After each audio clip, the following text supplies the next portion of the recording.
Grace also includes accountability. Empathy also includes accountability. I don't think we love and lead others well by telling them what they want to hear.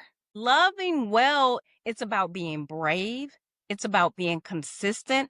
It's about caring. It's the daily, often invisible, if you will, work of showing up with heart, honesty, and humility. It's okay for me to say, like, actually, that's not all right with me. And because it's not, this is how maybe our relationship changes a little bit. Because I will say, I think it's okay to love people from afar. Welcome to Courage is Built Here, the podcast. I'm Justine Frolker, licensed professional counselor, author, speaker, and corporate trainer. Here, we bring my Courage is Built Here curriculum to life and community. Each week, I invite a guest to walk one of the 5 courageous pathways with me through authentic, sometimes tough, sometimes hilarious conversations. No performance, no polish, just real people practicing real courage with grit, grace, and a whole lot of love. Hi, friends. Welcome back to the Courage is Built Here podcast. Today, we have Pathway 4, Love Others Well. How to live with, relate to, and lead others well. And so first off, the word love, I know, especially if we are in a corporate space, the word love can feel a little too squishy, and it's totally fine. If the word love is too squishy for you, I get it. Just shift it. Just shift the word to like care, dignity, respect, common humanity, care. Okay. For me, it's love, but one of my values is love. Like I freaking love people. And people are so hard and complicated. And I love them. And so love others well. In Love Others Well, we include the skill sets of like how shame shows up in our relationships between us. We talk about empathy because empathy is how we douse shame and prevent it from growing and overtaking us. So empathy to seek to understand someone's lived experience doesn't mean that you have to agree with how they feel or what they experienced. It means to witness someone's lived experience. It means when you ask someone how they feel or what they have gone through, that you believe them when they tell you because they are the expert on their life, not you.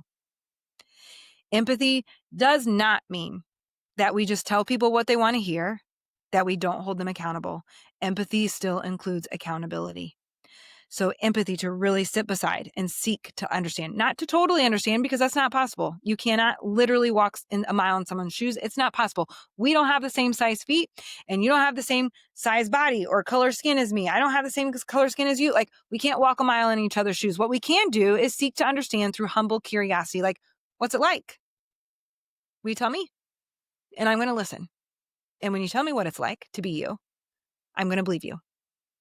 Doesn't necessarily mean I have to agree with all of it. I'm going to believe you though. That's empathy. Love others well. We also operationalize trust a whole lot. We talk about Big Cedar and how trust is built in slow and small moments and how relationships are just a bunch of rupture and repair over and over and over, and how when trust is broken, we must repair it and how to identify where it's been broken. We also talk about courageous conversations and using curious language so that the ground is level and that we are in difficult spots together, turning toward one another in curiosity and not away from each other in defense. We also talk about feedback. We talk about boundaries, all these things. Love others well is a really big lesson.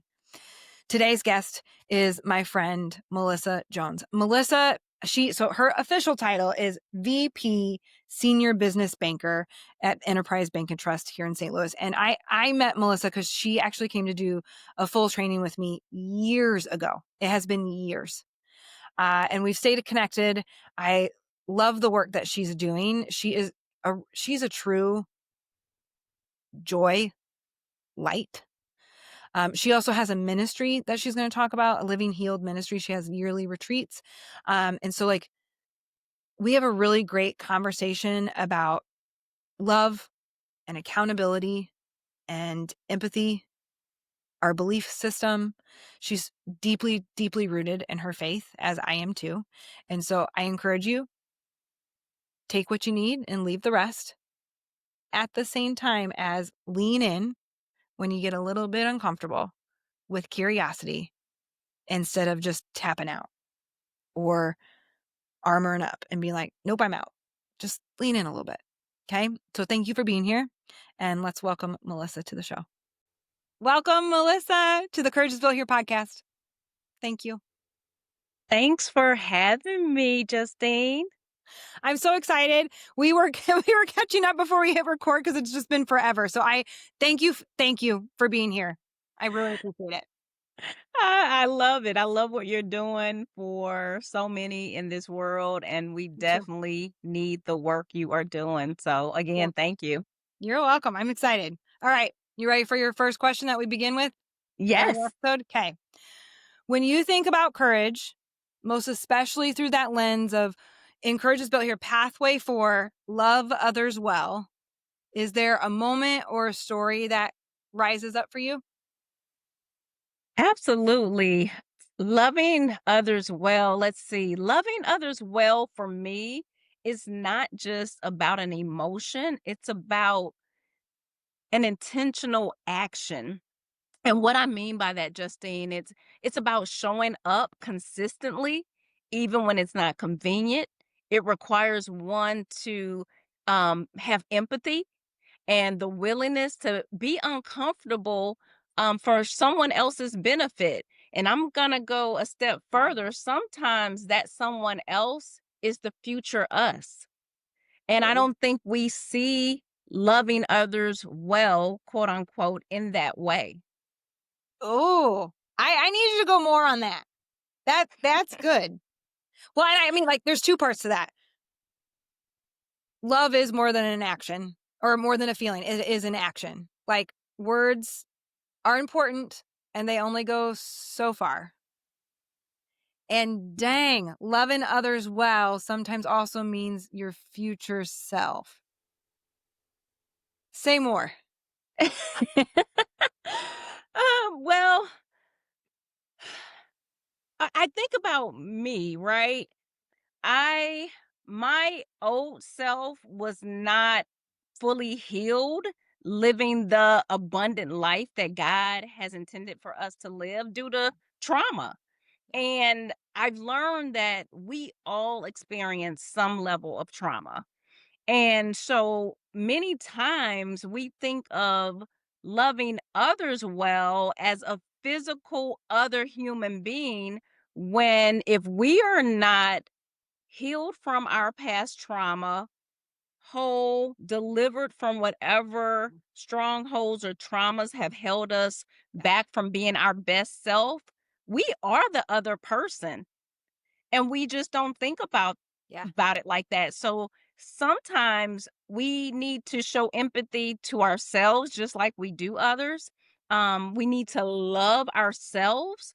I believe that's one area of opportunity, if you will, for the world.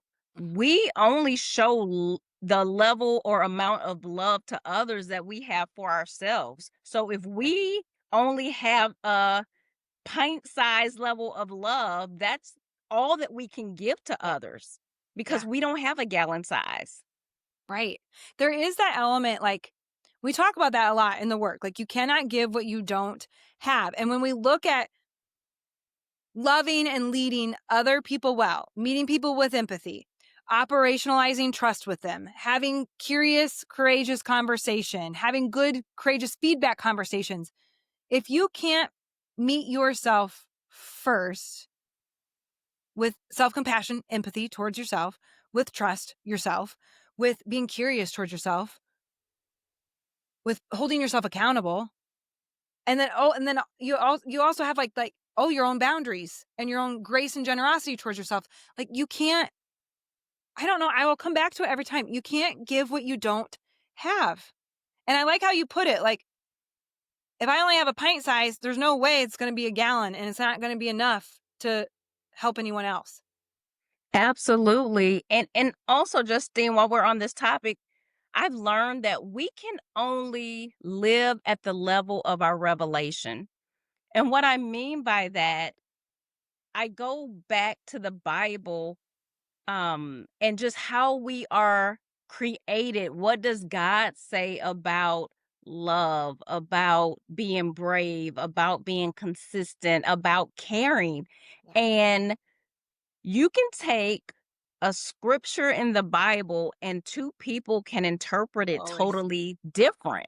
But the truth is, there's only one truth. So Mhm. these conversations are so important because we need to know the truth.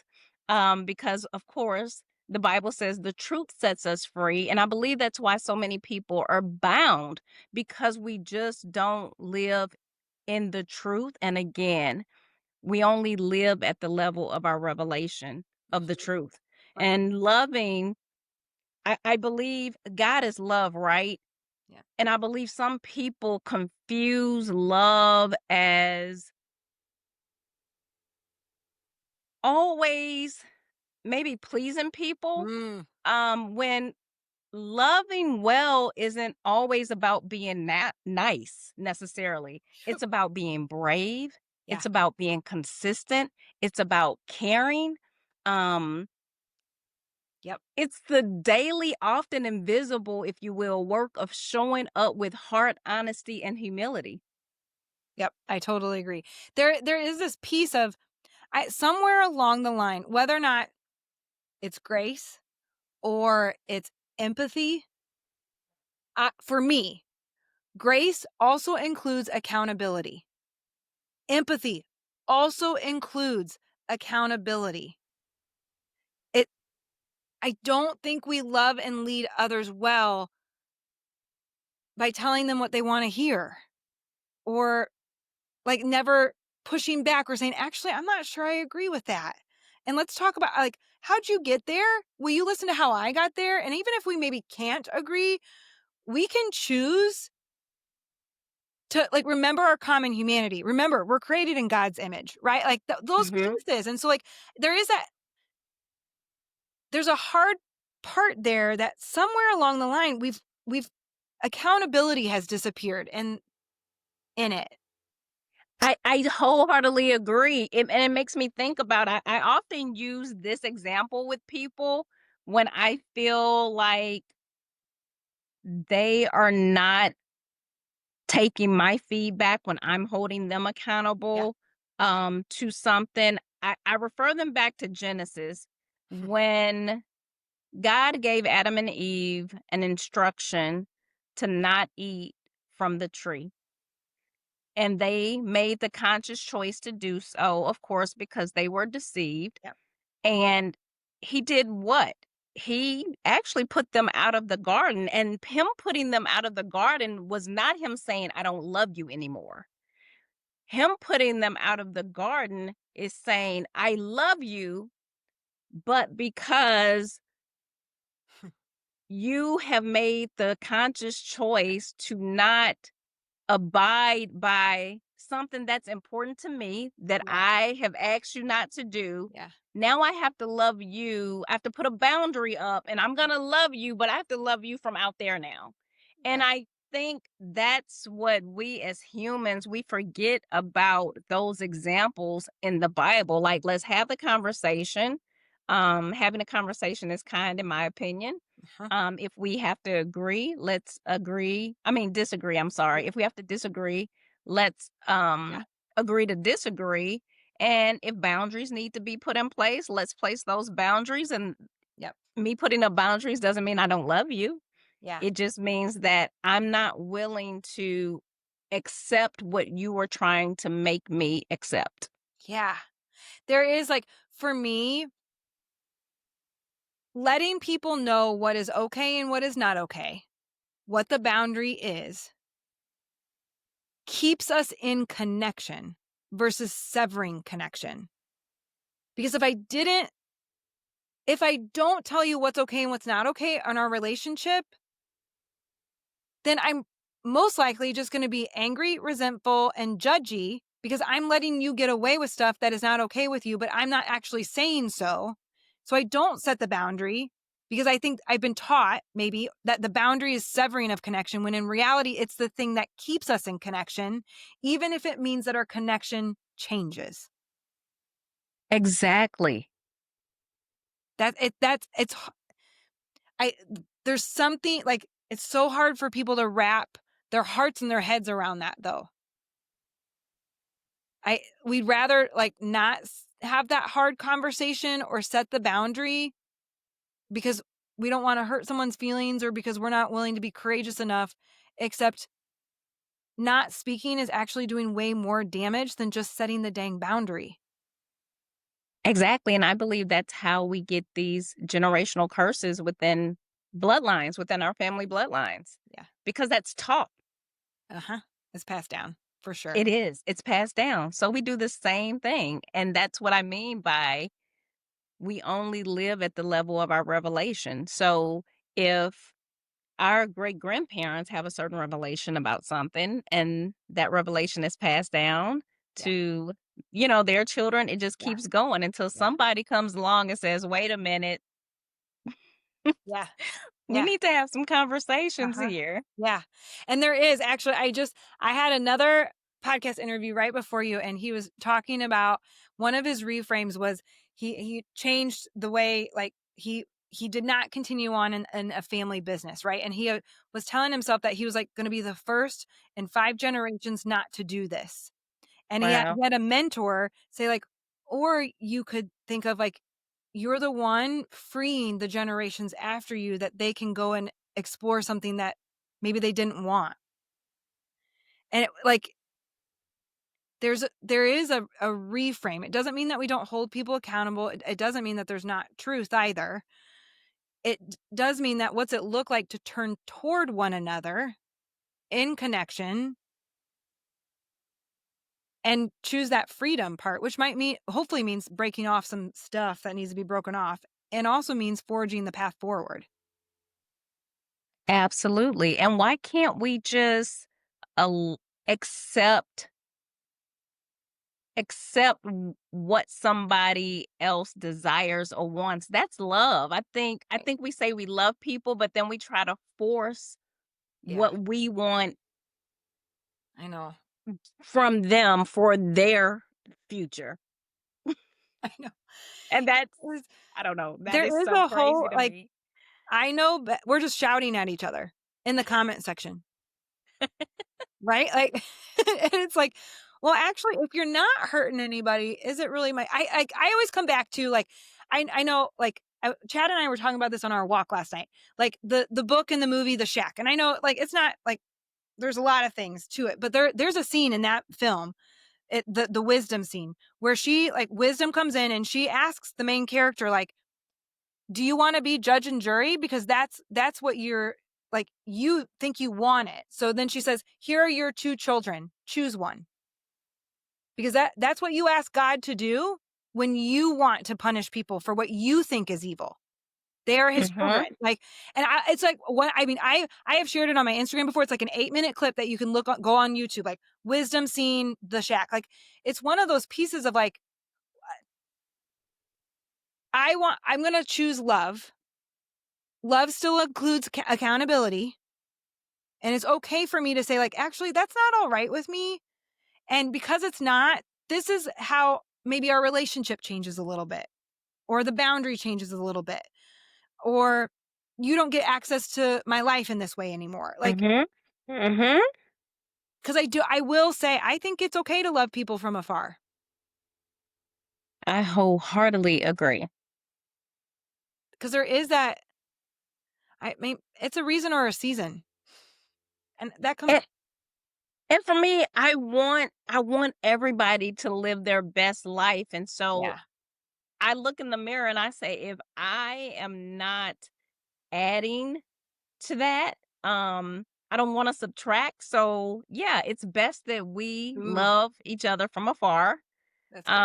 than try to force something. It's almost like that game when we were kids. I'm telling my age now, but that game with the shapes and it had like a yellow, it was like a tall yellow oval with a Uh, red top and you had to put yeah. the shapes in. It's almost like trying to force a Yeah. circle into a square Right. peg hole, Yeah. like, no, don't Yeah. force it. Right, right. Well, and it also, like, because you said look in the mirror, and so that there's that piece of, like, like we always talk about in the courage work, because finger pointing and blaming, it's always someone else's fault. And I'm constantly reminding people, like, point the finger, like, here, this is all I can control. How I think, feel, and behave, how I respond to stuff or react. Like, and I saw on TikTok the other day, someone was like, when you're pointing your finger at somebody else, there's three fingers pointing back at you. Mhm. Like, it is that accountability. And it comes full circle back to, you can't give what you don't have. Are you holding yourself accountable to the work? Are you holding yourself accountable to offering generosity and grace and accountability and courage and trust to everybody else and also to yourself? It's all Absolutely. it's all of it. What's it look like for you, especially like you, like a woman in leadership with a strong faith, walking in the courage work? What does that look like? Some would say those are three separate worlds. It's not, because you're one person. But like, what's that look like for you to live that out, or and on a daily basis with people? It goes back to actually, I'm gonna give a plug for for Oh. 3-day, um, your 3-day, help me out here, Justine. Like the full curriculum, 3-day training. Yeah. Yes, 3 days Yep. training. I don't know why I wanted to say retreat, but 3-day Oh, it'll be training. a retreat one day. Right now, it's a training. Yeah. Um, it goes back to my values, Ooh. and my values, you made us deal with that. Like, what are your values? And you're right, it all intertwines. I don't believe, if you value integrity, that you'll be integral at home but not at work. Like, Ooh. if you value integrity, you're going to be integral no matter where. Yeah, yeah. And if you value Huh. being kind, I would hope that you're just not kind, at work, and, not at Yeah. home. So for me, um, that's my foundation. Like, who am I? What do I value? And that's who I am, and I'm not going to change it for anybody. I'm not going to change it for a situation. So, like you said, if somebody makes the choice to be unkind to me, because one of my Mhm. values is being kind, I'm not going to now be unkind to them because they were unkind to Yeah. me. I will have a conversation and say, "Hey, I don't think that was, very nice." Mhm. If they said something nasty, Yeah. but I'm not going to in turn Yeah. do to Because of them that, what they done because to you're me, deeply because now rooted. I'm not upholding my values. Right. Because you're deeply rooted in the value of kindness. And so, I mean, one, we'll always fall out of alignment with our values at some point because life is really hard. Except, like, I do think there is a piece, like, I like how you put that, like, because just because you meet me with this doesn't mean I'm going to allow you to pull me out of my values. If it's really, Exactly. if it's my values and I'm living in alignment with it and I'm on the pathway to courage, I am in this. We're not as easily pulled out or yanked out or wavering in it. Exactly. And Yeah. I believe, because I am so deeply rooted in my faith, we Mm. know scripture says the enemy comes to kill, Kill steal, and it. destroy. Well, that's why I believe we people have seasons of seasons of joy, or seasons of calmness, or Yeah. seasons, just all these seasons. Yeah. But we don't have a lifetime of liberation, because Mm. we make the conscious choice to not, I'm trying to think of a nice kind way to put this. We I really am trying, because I don't want to offend people, but I want them Yeah. to get it. That's why we need to be honest with ourselves first, to say, I'm in a process to be a certain type of person. So if you're Yeah. a person who you're like, you know what, I want to really um be a good example to God. That's who I want to be. And that's a process, and you study the process Mhm. through the Bible. Yeah. You have to be true to that and not allow another person or situation change who you are. And unfortunately, I think um in this day that we live in, we just don't do that. It's good until it's not. It's good until something happens in the world and we have this uproar and Yeah. now we're on a certain bandwagon. Yeah. And I think once we make that choice to say, you know what, I'm going to like be true to God, period, and do what you need to do to make that happen, I think we're gonna continue to go through these Yeah. cycles. Yeah. I know for me, like, this has been coming up so much lately. It rooted in values, emotional well-being. It's all the courage work. And that there's also this element of like, what do you believe? What do you believe about yourself, about who you are? What do you believe about other people? Who do you think God is? Right? Like these beliefs, because that that's the soil of the deep roots, kind of. Like, if I believe that people suck and they're evil, that's all I'm going to see. If I believe that God is a cruel, punishing, distant being, I'm not going to feel the goodness of it, right? Like, and so there's this element of like, even bringing it back to like loving others well. What are my beliefs about others?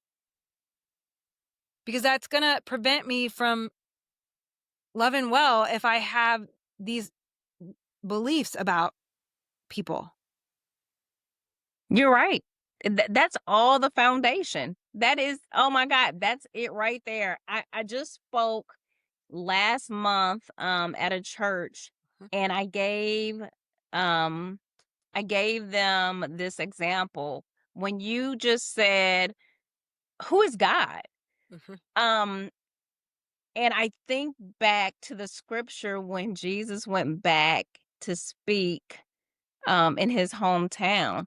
Some people said, "Oh my goodness, isn't that Joseph's son, the carpenter's son?" And I made this statement at the church. I said, if you see a carpenter, meaning if you see Jesus as a carpenter, you can get your house fixed. But if you see him as a savior, the one who came, who loves you so much and came to die for you, you'll get your life fixed. Yeah. And it's the same Yeah. it's the same here. Like, who do you Good. see? Yep. That's it. That's so good. That's so good. That's good. Okay. I'm going to take you to my closing questions because I just need that to sit there. It is so good though. I It I is. think that's why, and I'm gonna speak for me. I think that's why for me, some people, like when I was going through my journey growing up, some people still see that old me.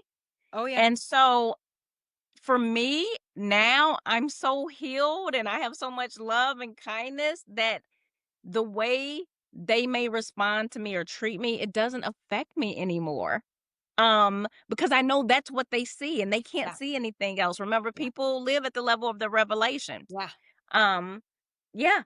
Oh my God. That is very true. I oftentimes tell people like there will be people, especially a lot of it's going to be family. But like that they're not able to see who you are now. Yep. That doesn't mean that you have to resort back to who you used to be. Exactly. You got to do that work to realize like they're not necessarily my people. Like, I love them. I'm going to go to that freaking event because it means a lot to my parents and I love them a lot and it's going to be for a couple hours and I'm going to recognize their limitations and love them within those limitations. Like, they for lots of different reasons, probably way more about theirs than mine, is that they can't see my new revelation, who I am now, who I've worked to heal into, those pieces, right? Like, but I think so many of us go back, especially into family of origin, demanding to be seen as who we are now. Mhm.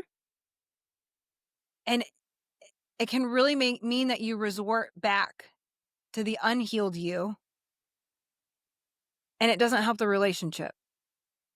Absolutely.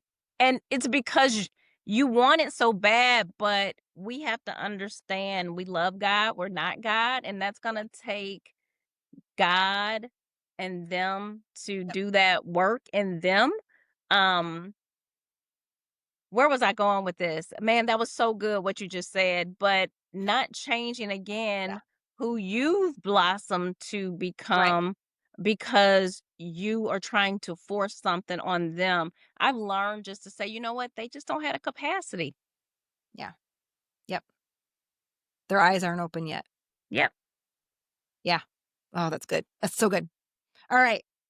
The question I ask every guest: when did courage look different than you expected? And what did it teach you? When did courage look different than what I expected and what did it teach me? Wow. Courage for me, and I'm going to speak from the context of when I needed to love my future self and I was going through my healing process. Mhm. Courage in that context means not waiting to not waiting to love myself until I healed. It meant choosing love in the middle of my healing and trusting that that was enough. Um the most radical act of love that I've learned in my journey is showing compassion for myself now. I was so hard on myself, and I think I was hard and critical on myself because I was surrounded by people who were hard and critical on me. And so I've learned to show compassion to myself now, regardless of what I'm in, and not just the version of That's me so good. and who I hope to become in the future. Oh, man, that's so good. I really want people to receive that. That's so good. Thank you. So good. All right. My last question for you: what's one way that you choose connection, even when, or especially when, it's hard? Repeat that one more time for me. What is one way that you choose connection, even when it's hard, or especially when it's hard? Wow.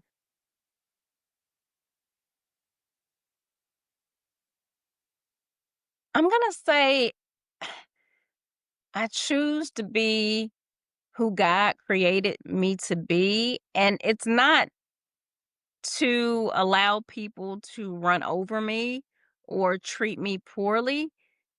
It's just being brave and having courage to still and have empathy to still love them where they are at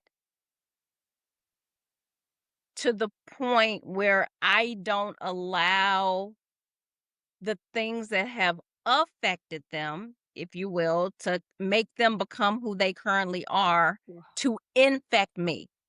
Meaning that I can, like you said, I can go to the event, I can be kind, I can show up, but I know my limits where I know now I'm not going to allow myself to be infected by who you are. So it's almost Yeah. like having a injury that's open. Maybe you get cut, so that cut is open. You can you can choose to leave that cut alone or mess with it more, or you can choose to maybe you can't, get the peroxide and ointment and all that stuff immediately, but eventually you need to because it can possibly be infected. And I Yeah. think that's just where I'm at in life. I know those limits. Like, all right, I'm getting affected by how they are responding to me, even though I showed up. Yeah. So, all right, I know I have an hour so I don't get infected, meaning now I'm going to go back to the old version of myself and respond in a way that doesn't uphold my values Yeah. and who I've become. So instead you set the boundary and disengage, not disconnect, but disengage before the infection. Exactly. That's good. Oh, that's really good. Like, I love how you put that. I'm not going to let how you are affected infect me. Infect me. Dang, that's good, Melissa. Wow. Because then we go back to our old selves and we've Right. worked so hard to become who we are. This Okay. is some hard work. Healing is hard. It's so hard. It's also never quite done and totally worth it. Totally. Totally worth it. And people are worthy of it and deserve it. And Yes. that's my prayer is like, you deserve to live as loved as you are because you are so loved. Exactly. If I can do a shameless plug, I don't know if I Yes. can. Well, that's what I That's was going to why say. Where I can wrote people find you? that's why I wrote my book, Claim Yeah, Your Comeback, I love it. Begin Your Journey to Healing and Wholeness. That was a great plug. That was great. I love it. That was perfection. You I can love it. cut that out if you have to. No, not even close. All right. So if people want to connect with you, where can they find you and tell us what you're up to? If you want to connect with me, you can find me on Instagram. My IG handle is I am Melissa L. Jones. Again, it's IAMMELISSALJONES. Love it. And you can connect with me on IG. That's where I do most of my stuff. You can catch me on Facebook, Melissa Jones, really simple, Melissa Jones. And you can check me out at Living Healed Ministries. I love it. And you have a yearly retreat. I do. I do an annual retreat for women. And at my retreat, we teach people how to heal from traumas holding them back. We teach people how to set healthy boundaries, how to apply faith to the healing process. So you'll leave at least knowing how to either start your healing journey or continue your healing journey. Because again, it's a journey. Yep. People ask me all the time, Melissa, when did you realize you arrived? And I will say, you never arrived. Oh. It's a journey. You will have some type of healing to do every day of your life. Amen. Yep, for sure. We will link to all of that in the show notes. Thank you, my friend. Thank you for doing this. I love you so much. Just thank you for being here. I love you too. And thank you for creating this space. This You're is welcome. awesome. You're welcome. All right. Next time. See you next time. Thank you for listening to the Courage is Built Here podcast. Whether you're brand new to this work or living it out loud every day, I hope today was helpful, hopeful, and a reminder that you're not alone. What one bit of courage will you take from this episode, and how will you walk it out? If this episode encouraged you, share it with a friend, leave us a review, and please make sure you like and subscribe. New episodes come out every Wednesday on your favorite podcast platform and Fridays on YouTube. For more resources, head to justinefrolker.com and click to my store. Because courage isn't a one-time thing, it's built right here, one small choice at a time, and especially between us.